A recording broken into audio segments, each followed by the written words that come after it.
and welcome back to the American Scouser. LA, LA, LA. We've conquered all of Europe, lads. There's something that the cop wants you to know. We are joined tonight by Timuchin, the OG. Tim, how you doing? What's going on, man? All good, all good. And Parker is here with us as well to reenact what happened there during the weekend and our podcast previewing it. So we've got the perfect team. Parker, how you doing? Not too bad, It's a good game, and I'm excited to go over it. Yeah, absolutely. Couldn't echo those sentiments better. So here we sit. Obviously, we've got a midweek game coming up. We'll touch on that and a little bit more after. But let's get things started off right, shall we? There's the can of. Give me some of these cans, man. Hey, I've got 2 cases waiting for you, mate. So cheers, folks. We entertained Leicester at Anfield. We won 3-0.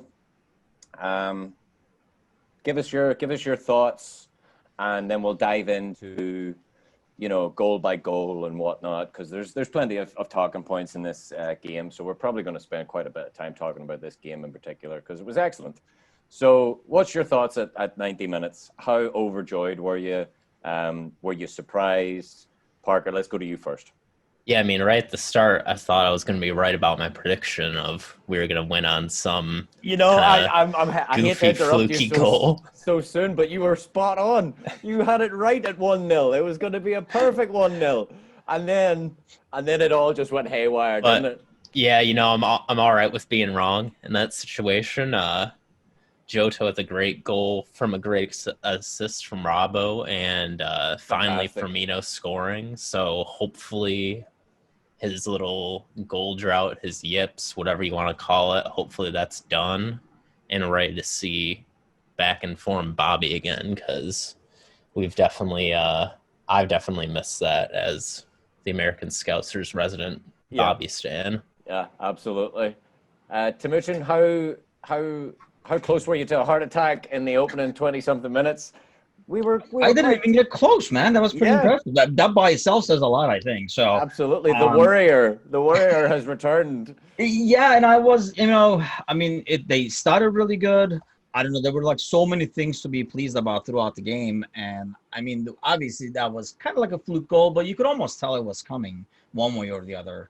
And God, were they horrible at defending corners? Gave me flashbacks of our old days, But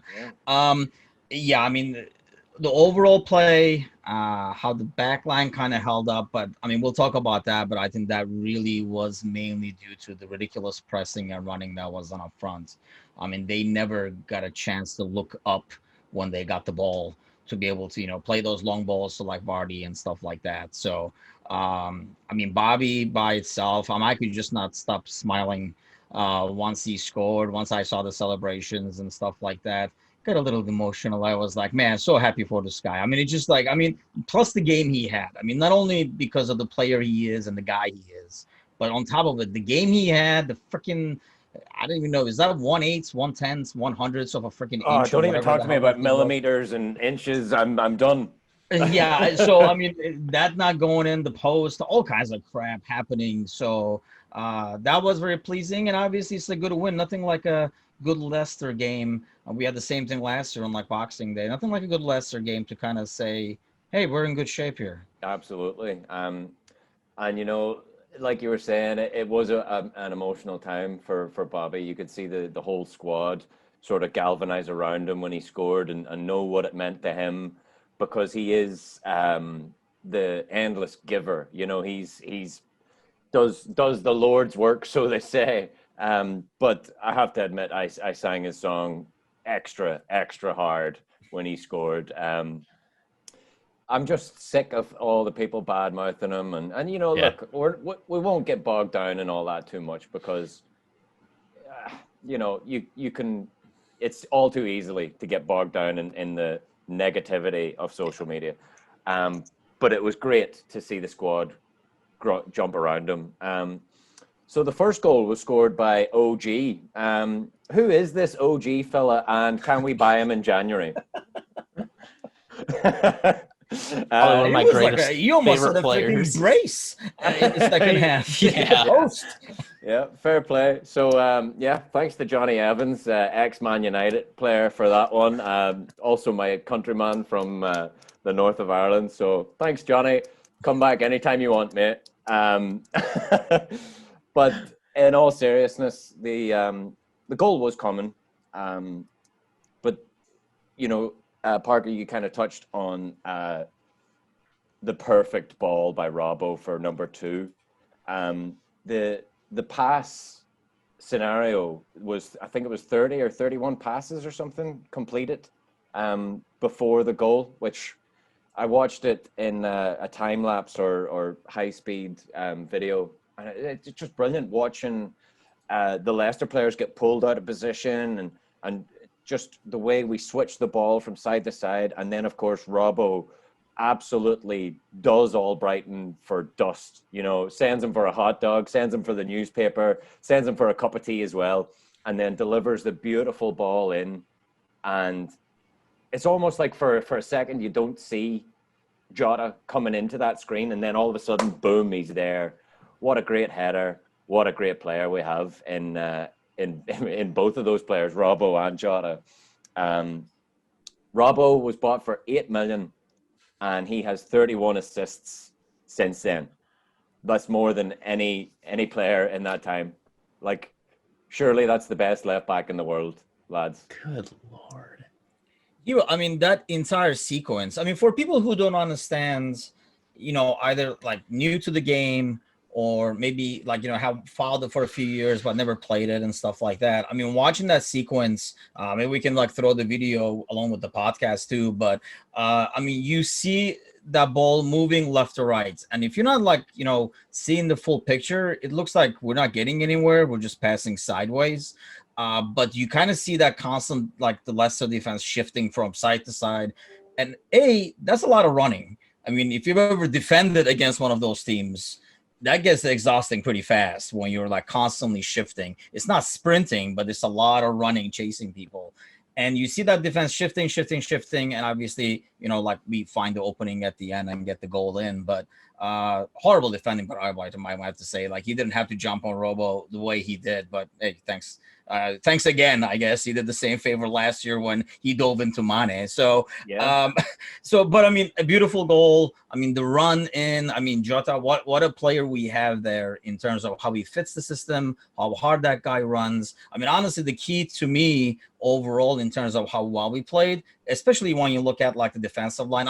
Milner, we can have a whole podcast just talking about Milner probably. Yeah, absolutely. But everybody was, it was hard to find like a man of the match because I thought everybody played well. But I think that back line looked good, mainly because of all the hard work they did up front. Like Jota, Firmino, Mane, those guys never stopped running. You could tell the moment somebody received the ball on Leicester, somebody was on him. They never got a chance to look up. And honestly, a few times they did get a chance to look up is when they were dangerous in the first half. Afterwards, really, like, they never did. And thanks to Rodgers for playing the way they did. I don't know why you would not attack that back line. I watched his actually post-game like conference, and he was kind of like took offense to the fact that, the back line was labeled as depleted for Liverpool. But shit, it was depleted. Whether you want to call it that or not, it was depleted. And instead of going at it, he chose to kind of sit back and counter. So thanks for that, Brandon. Yeah, sure. And I was going to start the podcast tonight with the club in crisis, because that seems to be the term getting batted around before the Leicester result. What crisis, Parker? Tell me. Yeah, it's given that match, it's really hard to say. I think at least for me, it put my fears at rest with, all of the injuries that we've got going. Definitely put those to rest. I think if I'm really digging and I really want to say that there's a problem, you might say when it comes to back-to-back matches where we got, like this that's week. The problem, all right, definitely. That's not our problem. But I think that's where we're going to see some issues. But on a week-to-week basis, I don't think we have as much of a reason to be worried as we might have thought a few weeks ago. Yeah, and to add on to what you're saying there about injuries, the only crisis, and I emphasize crisis because it's not really. I mean, it is a bit of a problem in midfield. We're starting to lack some depth in midfield. I often listen to the Redmen TV, and especially when the lineup came out. So Pajak and Machin were talking about the lineup, and Pajak says we've got Clarkson as our only recognized midfielder on the bench. And Paul Machin is absolutely pissing himself laughing because Clarkson's not really a recognizable midfielder for us. He's a youth. So I thought that was very funny. But of course, with Nabilad taking a hamstring knock, that's going to be 4 to 6 weeks. He's out. And while we're on it, I would hesitate to say that Naby possibly wouldn't have gotten injured had Milner not have had to fill in at right back. Had, in an ideal world, I think, he possibly wouldn't have been pushed to the limits to play a full 90 Naby so early. But we're definitely starting to see a few. Obviously, midfielders are coming back in drips and drabs, but midfield is definitely one of the positions that we're kind of hurting in right now. Midweek's going to be interesting, although we've got pretty much sewn up. It'll be interesting to see what kids make the bench there. So, I mean, on that note, what do you think of possibly blooding in a couple of kids midweek here? I know we're jumping the gun. We'll get to midweek in a bit. There's still plenty to talk about in the game, but what do you think? You almost have to, I think. I mean, the good thing is, I mean, kind of like goes back to a couple of things we were talking about last podcast. It was us three again. And, one, all these injuries and, the crisis you mentioned is a great motivating factor for this team. Because you could see how hard that team played. Probably like the best we played in terms of like how hard, I mean, the pressing and stuff like that we've done in midfield is probably like the best I've seen in a while. Mm-hmm. And the second thing is, that we touched up on was the fact that for once we started the group stage really good and got 9 points out of the first 3. So that kind of gives us some cushion. I mean, Klopp is never going to say, yeah, we're just going out there to, what we got. But I feel like it's almost like there is no way around it with McNaby not there, Shaq not there, while we wait for. I mean, I don't see Hendo being rushed out there if he's not ready. I would not rush him out there. It's almost like if we're gonna throw a game, if you will, and putting that mildly, but this would be a good one. While we wait for like Hendo, I mean, Ox started practicing, Thiago started practicing. So hopefully we get some of these guys back, but you don't want to rush it. I mean, going back to your point about Naby, I mean, I don't know if, he did get injured on like the 55th or something like that, right? Like beginning of the second half. Maybe he was not ready to play more than a half and he would probably not have started. If it wasn't for the injuries, he would have been a guy that would come in the 60th minutes or something like that. So having seen that, I just hope we don't do the same thing. And I doubt we would with like Hendo or Thiago or something like that midweek when we kind of have the group pretty much set. I mean, we still play, like 2 more games after this. I mean, even a point might even be enough. Another win obviously seals it. Yeah, I think just as you're mentioning that, I think a point will be enough if Ajax don't win. But obviously a win guarantees us knockout stages. So, I mean, there's still plenty to talk about with the Leicester game. So, Parker, let's talk about Bobby outscoring Jota 1.95 to 1. Because, oh man, I hate all this. Well, look, last week we talked about the minute details of the technology.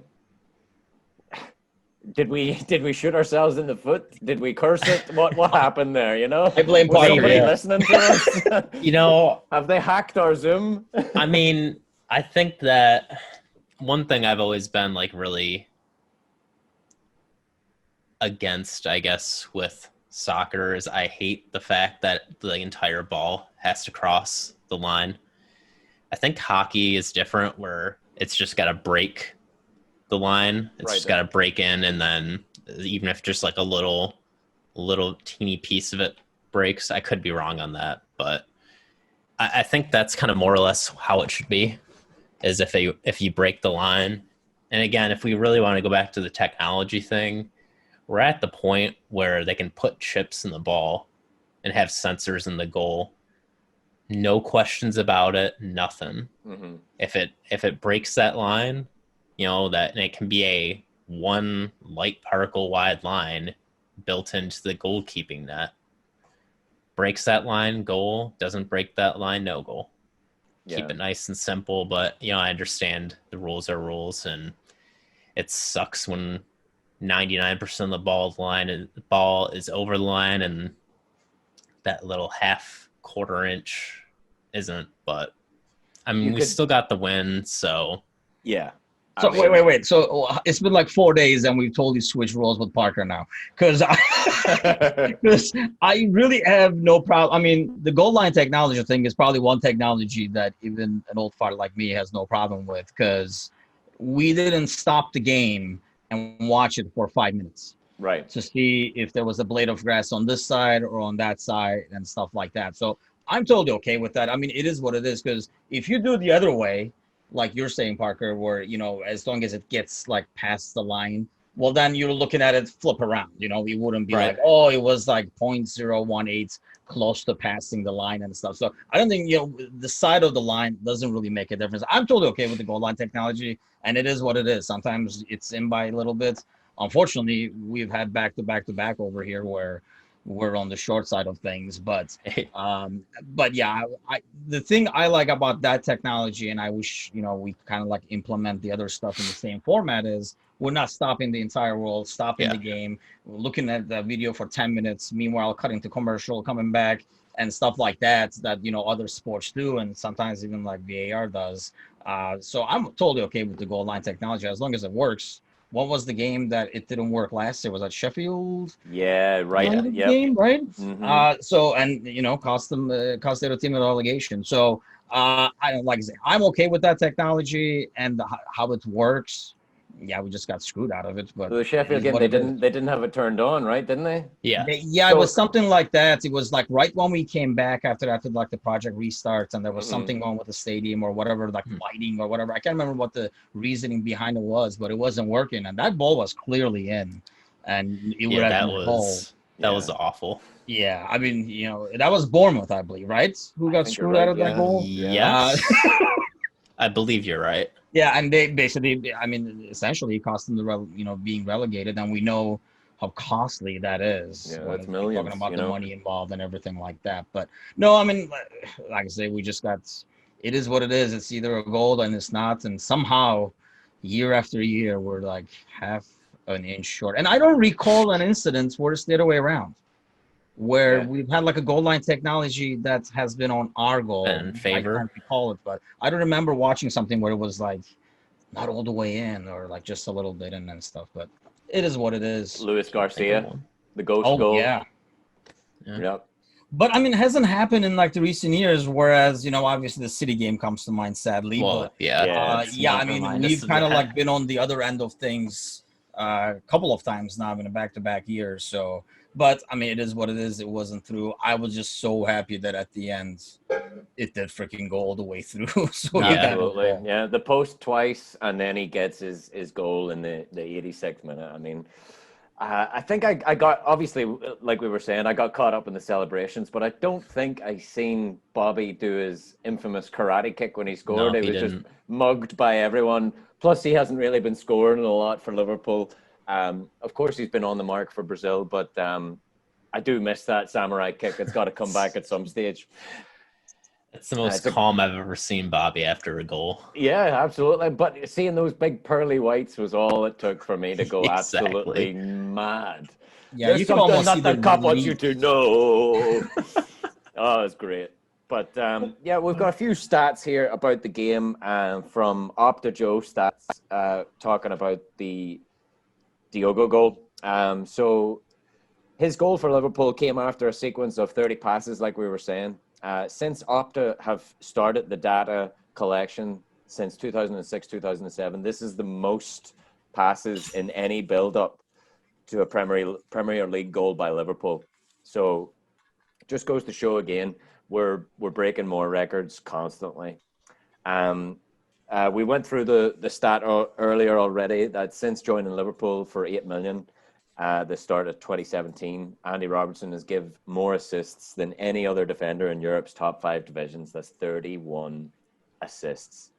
Not only is £8 million sterling a bargain for that sort of return, he's fastly becoming up there with the best left backs in the world. I mean, if he isn't number one, he's in the conversation. Gini Wijnaldum as well has become the most. He's managed to get the most wins in 200 competitive appearances. And he's beaten players like Ian Rush, Steve McMahon, Gary Gillespie, and Alan Kennedy. Talking about the best left backs in the world, Alan Kennedy was definitely one of them. So 133 wins in 200 appearances for Gini Wijnaldum. I mean, like you were saying, Timuchin, or alluded to, like we could talk about James Milner for all the podcast. We could talk about Robbo for all the podcast. Yep. We could talk about any single player for the entirety of this podcast and probably still run over our 60-minute mark. You know, like we'd be going all night here. But a couple of mentions definitely have to go out to Ray Clements, because Alisson and the rest of the goalkeepers union for Liverpool, Alisson was wearing his famous green, Ray Clements' famous green kit, and laid a wreath behind the nets. So obviously Ray was a fantastic goalkeeper, not just for Liverpool, but he also had a stint at Tottenham, and the Tottenham guys paid their respects as well. So massive respects to the goalkeepers union there for showing their respects to a legend, a true legend of the club like Ray Clements. And while we're on the goalkeepers union, we have to say a happy birthday to Kevin Kelleher. Mainly, I just like to say his name because I'm Irish, and I'm probably one of the only ones in America that knows his name except for the other Irish lads. So happy birthday, Kevin Kelleher, and it just gives me another opportunity to throw out the fact that he fell asleep on the bench in the Everton game. But yeah, other than that, I've got one little bit of tidbit information about Diogo Jota that I wanted to mention last week and we just ran over. But Jota, or Jota, or however you're pronouncing it, isn't actually his name. So Jota is Portuguese for J. So essentially his name is Diogo J, or, you know, like a DJ or something like that. So his actual name, oh God, I've got it written down here somewhere, but it's a long, ridiculous name. It's like Jose Texeria, blah, blah, blah. It's something like that. But Jose Texeria da Silva. So his full name is Diogo Jose Texeria da Silva, or Jota. I mean, honestly, whatever you call him, man, he's been a find. I mean, that's like one thing that's kind of shows, and it will be a challenge, but it'll be a fun challenge, I think, to be able to work him in, because it almost feels like in most cases he will have to be out there along with Bobby and, you know, the front three. And that almost like narrows down how many spots are open in midfield, which kind of helps the cause, I guess, since we have a shortage of midfielders. But I mean, when everybody is healthy, that's some tough competition to be able to earn a spot in midfield. I mean, you got to figure between Hando and Gini. I mean, that, you know, with Fabinho playing as center back, that kind of like opens up the midfield a bit more, I guess, for open spots. But I mean, if we get Thiago back, I mean, the good thing is, even when we started with, I thought it was like good depth for the squads. Even after all that, we look semi-depleted. So I'm glad they made the signings that they did, and we didn't have too much of a quiet off season.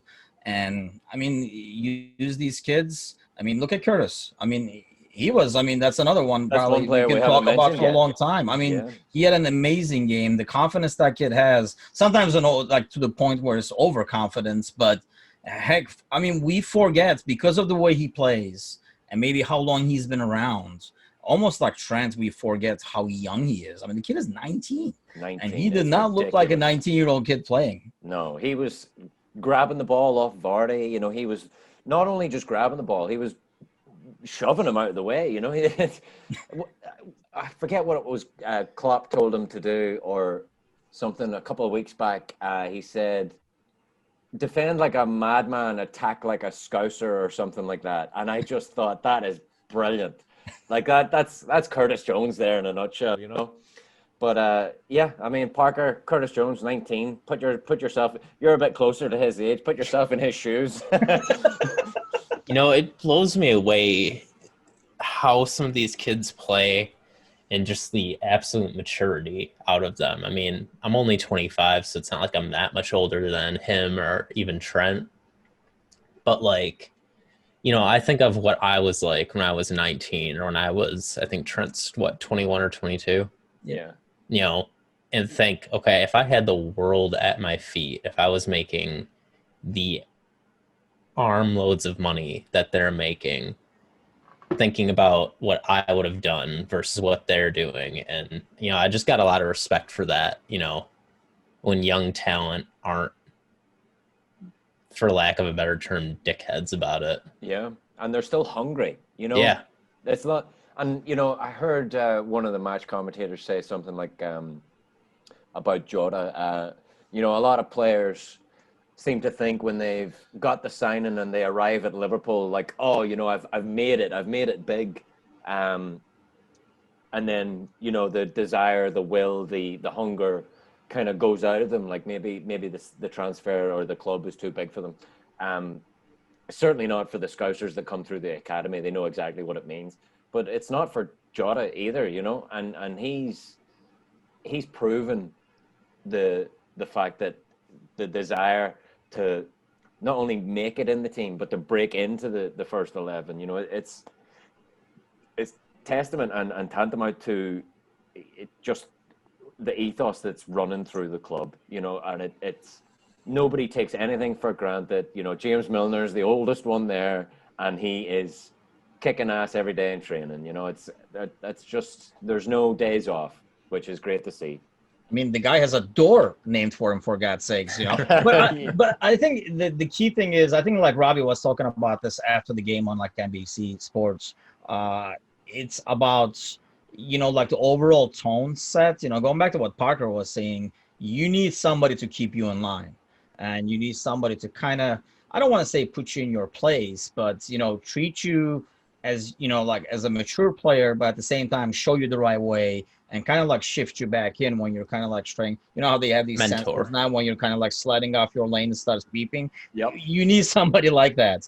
And you know, the abundance of those people in the squad. I mean, I know we lost Adam Milana, I mean, because he was one of those guys, but I mean, you have Milner, you have Hendo, Van Dijk. I mean, all these guys that are around the team that have that maturity to kind of keep those young guys focused, so they don't get kind of like ahead of themselves. At the same time, not only like in terms of like, you know, beeping them back into their lane, but setting a good example to follow and exactly. say, you know, and push this is them, what I got to do. Yeah.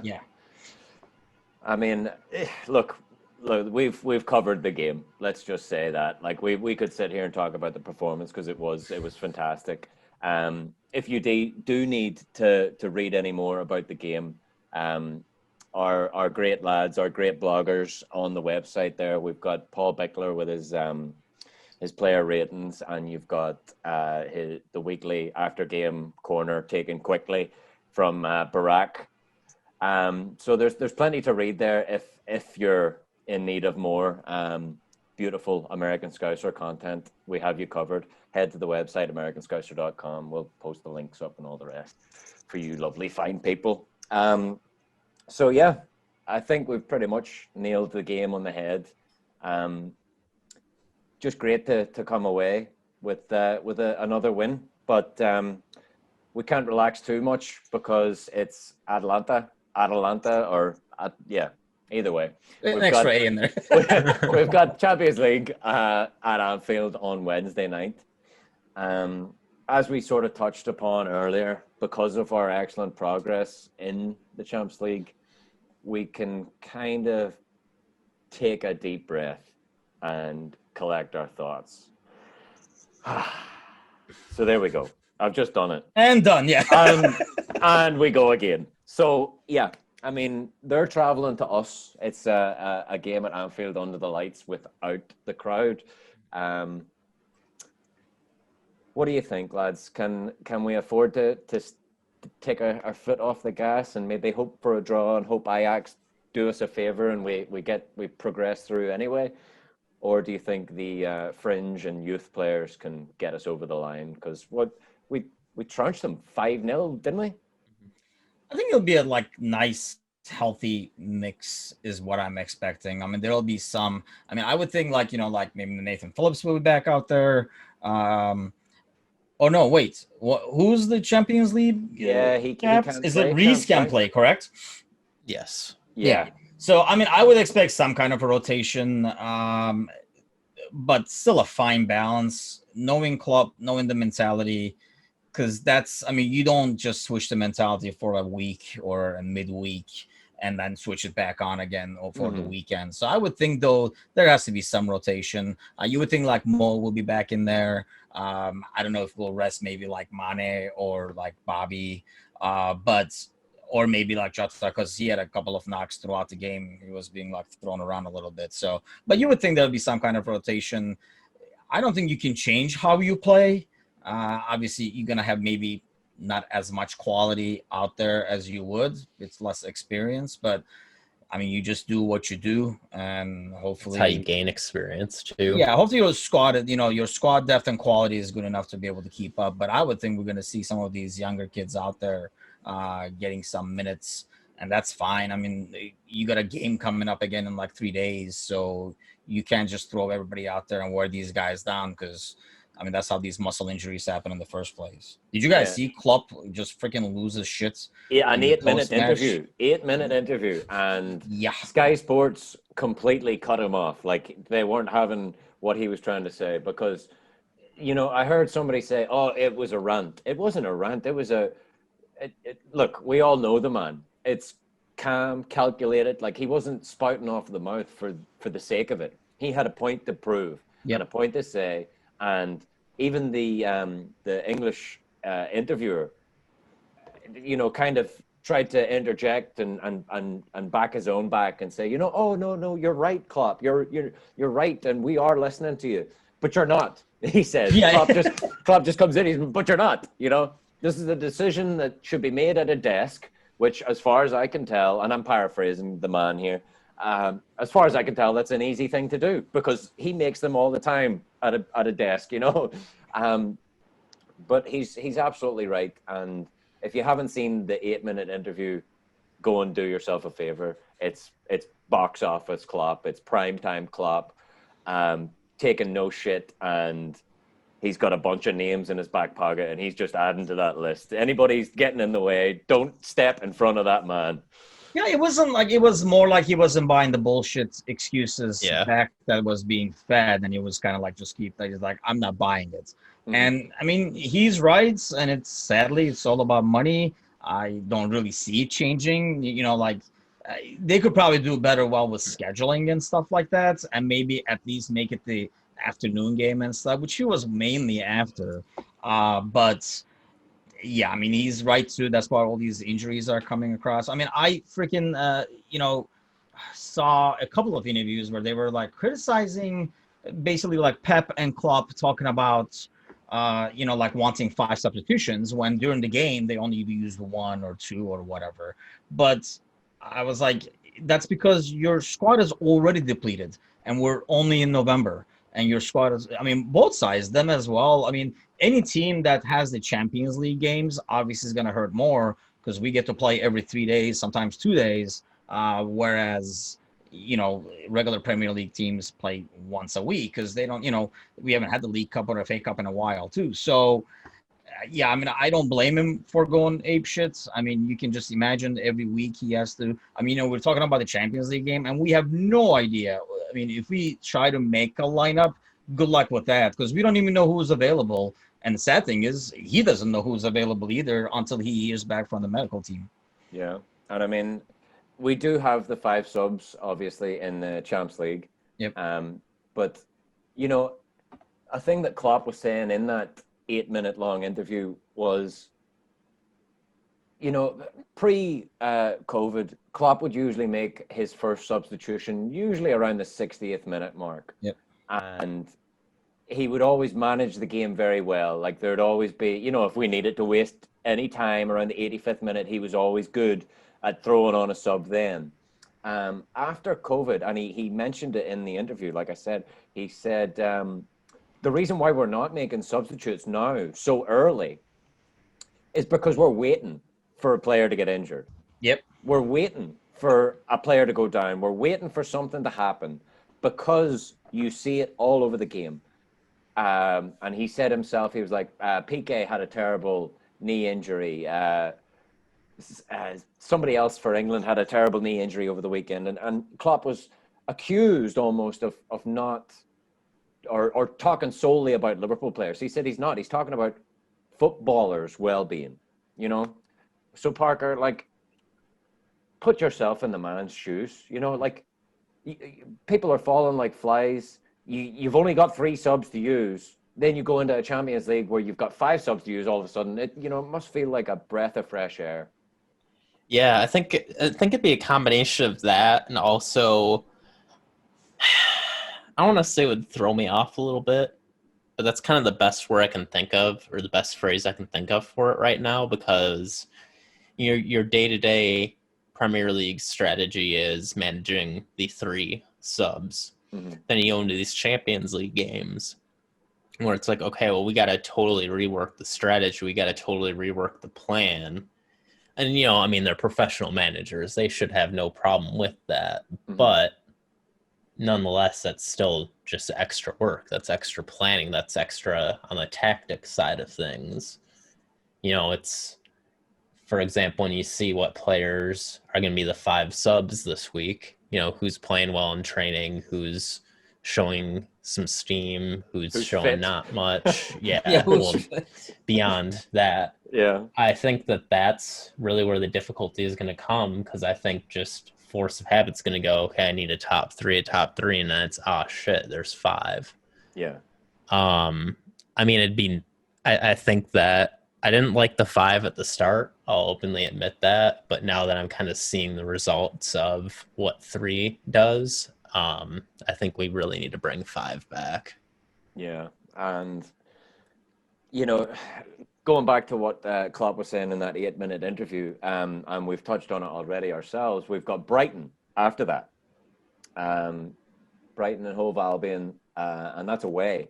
So when we come back from Italy, then we have to travel, I believe we have to travel the furthest in the Premiership that weekend down to Brighton, which, I mean, it's the UK. It's not like we're going to Russia and then back down to Brighton or anything like that, but it's still travel and it still shortens what's happening. So Klopp will have an eye on the Premier League, and he will have obviously an eye on those 5 substitutions.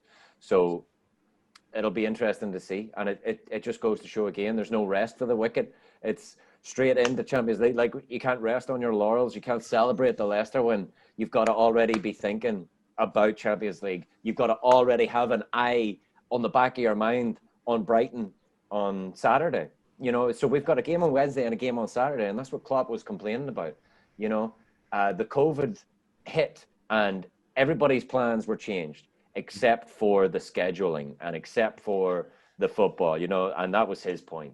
So I think more than, at least in this one, we're not traveling as much because we're home, but it's just the recovery that these guys do not get. I mean, you're going to play against an Italian team that's, and we know how Italians play. Yeah. So, I mean, you're going to have that, it's like a tough physical challenge of like 90 minutes against that team. And then you only have, you don't have enough time for your body to recover, to kind of like kick back again in like 2 days, and like having those like, earlier games and stuff like that. And yeah, that's why I think he was mostly mad and kind of like snapping back constantly, because the fact that, this contract, blah, blah, blah, and he was like, nothing is the same. Why would the contract stay the same? And like I said, you can't blame him, but I hate to be the one to tell him. I can see maybe the subs rule changing, but in terms of scheduling, I do not see that changing. How many years have we heard this for, like the December, like the holiday season and stuff like that? And what has changed? Nothing. Very little. So I do not see it changing because the money doesn't change, and that's what it's all about. But I mean, obviously the COVID and like the congested schedule makes it even worse.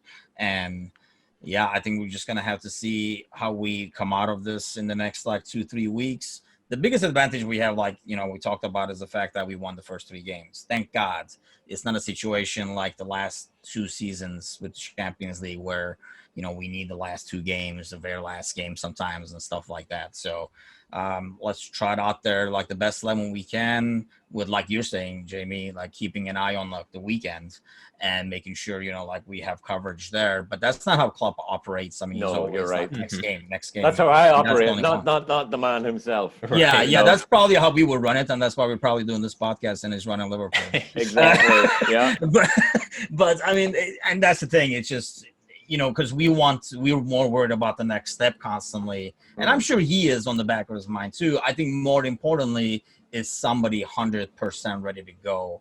I just hope, and I don't think he would, especially in a game like this, rest somebody who's kind of ready, almost ready. And I feel like maybe that's where like Naby was at. Yeah. And that's why he didn't last the entire 90 minutes. But so let me ask you guys this, by the way, because I mean, I don't know if you guys watched any of the other games over the weekends, but so what is your guys' take on the Spurs? Because they're going into this, month period where they have a bunch of pretty ridiculous games. This is like the tougher end of their schedule. How do you guys see them coming out of it? Because I thought that Tottenham, I mean, that was the City game they played. That was vintage Mo, first of all. I mean, it was just nothing, but that was just like, how does that guy play? Like this. I mean, it was just like part of the, and I had to say that team is a lot more suitable for it than what he was trying to do at United in terms of the players they have. So what's your guys' take on that? Like, where do you guys think they will be once they go through this next tough 6-7 games? Are they still head-to-head with us, or are they going to show the chinks in the armor? Parker, do you want to jump in, and I'll pick up the scraps? Yeah, I mean, I think that they'll do all right, but Tottenham will be Tottenham. And I think, whether they're cursed, whether it's just, certain players have bad attitudes or what. But I think that, those classic Spurs moments, I think, are going to still happen, even with Jose at the reins. I mean, we saw it last year with him. We saw it, if you guys watched that whole Amazon documentary, we saw it all through that. So it's not a knock against Jose. It's not a knock against any specific players, but I've just got a gut feeling that Tottenham will be Tottenham, and they'll have their classic lads, it's Tottenham moments again. Yeah. That's where I was kind of at. I mean, like you said, I mean, look, it's always a risky business letting a film crew into your dressing room. Yep. People who've watched the Bulls documentary, people who've watched the Spurs documentary, and let's not mention being Liverpool, because that documentary was interesting. I look, like Parker alluded to, Spurs are going to be Spurs. It's just a matter of when. They had a little Spursy moment already this season. But it is hard to ignore their firepower form men. Son and Kane are doing great. Loris is back and doing really well in nets, which, if you had said that to me last year when he broke his arm, it folded like a deck chair. I thought, oh, why do you have to remind me of that? Oh, man? It's so bad, wasn't it? That was terrible. Oh. But I thought that was his career over, Yeah. So, fair play to them, but we're all just waiting for the penny to drop. And, you know, usually with Arsenal, it sort of happens around Christmas time, maybe January.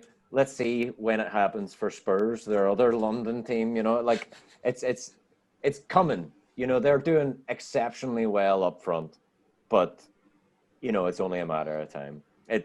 You know, you see those memes about Everton being on top of the league. It's like an elephant up a tree. You don't know how it got there, but it's not staying. Which they fell. So. Yeah, exactly.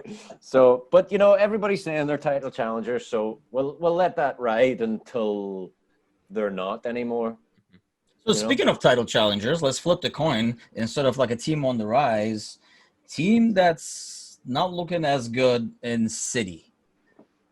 I don't know if you guys watched the game. I mean, it's one. I mean, I'm a soccer guy, so whenever there's Premier League game on, if it's on, I'm watching it, kind of thing. Yeah. But I mean, watching them this year, they're definitely. I know because Aguero is not there, and that's making a huge difference. But they just are not the same team. Mind you, like Tottenham was set back really good, but they've struggled against a lot of teams, and they've already lost a bunch of points. And Pep resigned. I was kind of like shocked to see that because I really thought he was going to move on to the next project. This was starting to kind of crumble. So God knows how many billions they're going to have to spend this summer to rebuild this now. It feels like there's going to be... Messi. That's the only reason. I mean, surely. Would really Messi change a whole lot? Especially he spent like that, $1 billion on his defense. Yeah, that's ridiculous. You know, he it's like a country in war, right? But like we're talking about the defense now. How were their defense against City? Because, against Tottenham. Because, like I said, Son and Kane are doing great. Their defense isn't fantastic. They've got Benjamin Mendy back. How was their defense? Was it as shaky as everybody said? I think they're shaky against a team that counters, and everybody just counters on them. I mean, that's the problem they had with Leicester. That's the kind of like the problem with having Spurs. I mean, that's probably like the scenario. If you're going to play against City, I mean, let's face it, they have a lot of quality out there.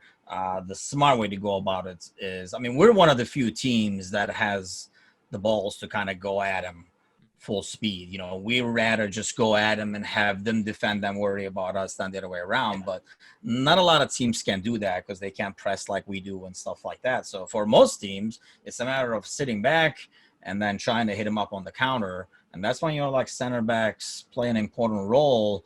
And they keep spending millions on getting new bodies in. But I mean, that was the thing. Anytime, and let's face it, Spurs, like you're saying, the Bergwijn and, Son and Kane, they have a lot of like firepower to be able to counter. But anytime they were able to counter, they were dangerous. So it's a matter of just sitting back against City, letting them have the possession, holding on till basically you counter them. And it's almost like, I feel like that's one thing that we definitely have on this team.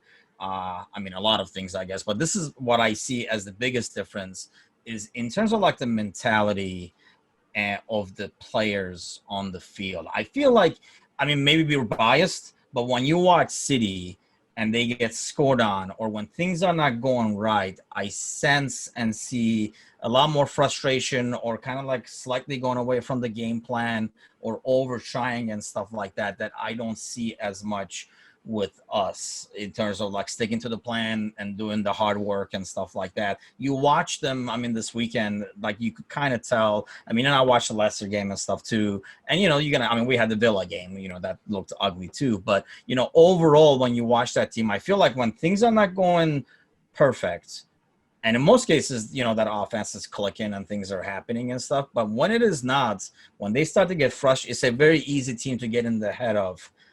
Kind of like Peppers, I guess, but and get frustrated. So that's probably like one big thing we have over. Heck, I mean, the rest of the league is the mentality monster thing in terms of how we stick to the plan and keep working at it, knowing this is gonna work if we keep going at it and do it right. And that's the true test, when your back's up against the wall, when you're sweating, when you're under pressure, can you come out on top? And you're absolutely right that the mentality of our team, we're not biased. It's visible there to every other team. So now that Timuchin's had his question, Parker, do you have a question you want to throw us under? I guess my question is, who's going to be the one battling us for the title? If it ends up being, a 2-horse race like it tends to be, and, again, assuming that we're going to be one of the ones fighting for it, who's going to be that other one? Because right now it seems like, a bit of a toss-up. I mean, the start of the season we had, Everton, was it Sheffield too? We're in the top.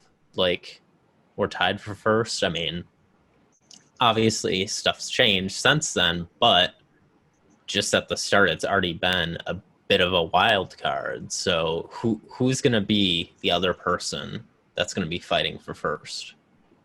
Assuming that we're the other one. Right. Assuming everything goes to plan. Right.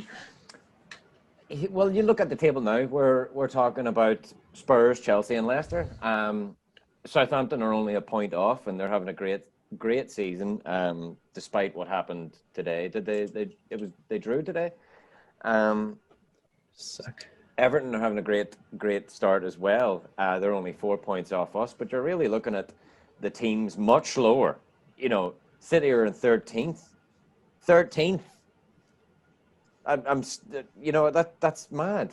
Like you're waiting for those teams and Arsenal and even Man United in 10th as well. Like you're waiting to see if these teams can get a run of form going, because right now you can just see Liverpool, Tottenham, possibly Chelsea and Leicester just continuing on. We'll all drop points sooner rather than later. But it's how you can react to that. Like I was saying, it's when the pressure's on. That's how you judge the character. And like Timuchin was saying, teams like City, they take a knock, they might not bounce back as quickly as a mentality giant like Liverpool will. So if the other three teams that are up there with us right now can keep the momentum going, fair play to them, because we know we're going to keep the momentum going. We may drop a point or two here or there, but we're going to keep it the high spirits and high mentality and high press going. I mean, my guess, and that's why I kind of asked earlier, just based on the style that they play and the players they have, I feel like they made a couple of kind of smart moves. I mean, we'll find out more, but I still say it will be Spurs rather than Chelsea, especially if they do well the next 3-4 weeks. I just feel like they got some right pieces in there. And it was kind of under the radar. It wasn't like Chelsea signings that everybody was drooling over. Right. But some, like Højbjerg and, a couple of players that were kind of what was needed. Mm-hmm. Maybe not like a flashy signing or a, outstanding offensive player or something like that, gets the headlines. But I feel like we'll find out obviously as they enter the tougher part of the schedule. I mean, you look at the teams we have played, obviously we're going to play the Spurs. But aside from that, we played most of the teams on the top half of the league right now. So, I mean, no game is easy. But obviously there's quality out there. I feel like as good as Chelsea is, and I'm sure they'll dump more money in January for defense and stuff like that. I just feel like because of the style they play, I can see that team losing points a lot easier because they kind of go gung-ho sometimes, and it's all about attacking and stuff like that. Not as strong as defensively, whereas Mo is going to be more worried about defense before he goes all out. Just because of that mentality, my money is on Spurs over Chelsea in terms of who would compete. And not to, like I say, I mean, I kind of bash City, but they're still an awesome team. And Aguero's coming back. I mean, they'll be in there. They'll be close. I just don't know. Nobody is going to have the seasons we had the last couple of seasons. Yeah. 90 points, 100 points. No, that's especially with that ship's already sailed. Injuries, it's not going to happen. But yeah, I mean, my answer to your question is probably Spurs as the team, just because of the style they play. I just know they might not lose as much; they might draw at worst, kind of deal. Who's your money on, Parker? I got to agree with Timuchin here and say Spurs. I think, for a lot of the reasons that he said, but beyond that, one player that I've always said absolutely puts the fear in me every time we play against him is his son. Yep. I'm not going to try and pronounce I knew you were going to say it before you said his full name, but I mean, that man can tear apart a defense. He is dynamic, he is tricky, and he's not predictable. He is an incredible athlete, and he is someone that I always worry about when we play against him. One other thing, I think Chelsea's going to fall off. I don't think they're going to finish top 4 this year, honestly. Really? Bold? That's a bold prediction right there. I think that, especially because I've been adding so many expensive, high-priced signings, I think it's only a matter of time before they have a couple bad games and the synergy in the locker room just goes to garbage. Yeah. And that's going to break a lot apart. Especially with, you guys know how much of a fanboy I am of Pulisic, but he's, he's back. I know he didn't play in the international break at all. I don't know if he'll be back or if he was back this week. I didn't catch Chelsea's match, but especially with him being injured, I think he does a lot more for the team than the stats really say, kind of like how Bobby does. He's a fantastic talent. He really is. I think it's only a matter of time before just something falls apart with Chelsea. And the honeymoon period is beginning to annoy me, really. Yeah. Listen, the least said about Frank Lampard, the better. But he manages somehow to get his hands on a great bunch of lads. Obviously, they've got money to burn, but I was just gonna say the sooner the wheels fall off that train, the better. With all that being said, folks, I mean, like we all said earlier on, we could sit here and talk all night, but I don't really see anything else in the news that we've missed or anything like that. It's been a great pod chatting with you guys. Anything else you just have to must add before we wrap it all up here? I know about a must add, but let's just throw that out there. It's going to be this next month over here is huge in terms of like where we're going to head. I mean, this entire league. And I'm just, like I say, I keep saying it, but man, I'm so glad we started this Champions League kind of like ahead of the game. And I hope we use it well and these guys come back. It's just not knowing this whole injury mess is probably the only thing. After a game like that, you would be like, yeah, man, we're on our way. I got the same exact feeling watching that 4-0 beating of them like last year against Leicester. Like when the game was over, I was like, God damn, we're good kind of a thing. And electric. Yeah, exactly. I mean, you were like, who's going to stop these guys? Even if they stumble here and there, nobody's better than them kind of deal. The whole injury thing just obviously keeps happening. So you never know what else is. It's almost like what else is next. I'm almost afraid to look online when I wake up to hear, somebody got injured on practice or something like that. So let's just stay healthy. So freaking pray. Whatever you're going to do, whatever you believe in. Alisson tested positive for the best goalkeeper ever. Like, come on, stop. God, I hate those. God, so much. Yeah, it's not the season for that shit right now. Get off my timeline, bro. Come on. Parker, anything you want to throw in there before we hit the road? Can't think of anything now. I think we covered just about it all. You're damn right. Excellent, lads. Well played as always. We put in the full 90-minute shift there. Two excellent halves. As always, folks, if you're in need of more content, head over to the American Scouser. Timuchin, we got any nice articles coming up? Well, actually, what's just came out before this podcast dropped actually is our Spotlight podcast with Colorado Springs. They're kind of like an interesting story from like just the humble beginnings. Within a year and like 4 or 5 months, they became official. So we have that out there. So yeah, I mean, they're definitely like an interesting story behind them. And we get a couple more of those spotlights coming up as well. So there'll be a lot more podcasts dropping over the next few weeks here. So there you are, folks. Stay tuned. As always, a lot of work going on behind the scenes. All our bloggers are furiously typing away like little monkeys trying to recreate Shakespeare. So, yeah, other than that, folks, 3-0 against Leicester. Hard to beat. We're joint top of the league. There was something the cop wanted you to know. His name is Bobby Firmino. Never forget it. Turn on, tune in, cop out with the American Scousers. And we will be back soon, folks. All the best. Have a great week. and we'll see you midweek. Up the Reds. Up the Up the Reds. Reds. Is right. Let's go.